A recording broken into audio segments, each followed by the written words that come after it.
سلام بچه ها، بازم اومدیم با آنباکس کینگلی کارت هیروز قرمز. بریم بازش کنیم ببینیم چی در میاد.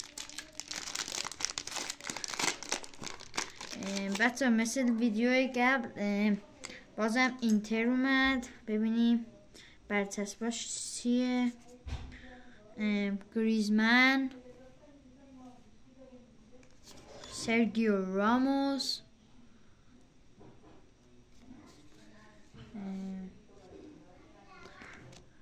فرمینو، اکشن فیگور فرمینو.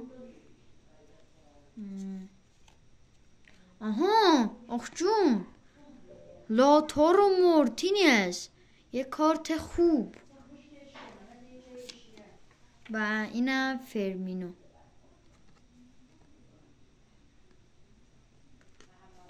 بچه ها خوشحال میشم که این ویدیو رو سابسکرایب و زنگوله رو بزنید و لایک کنید.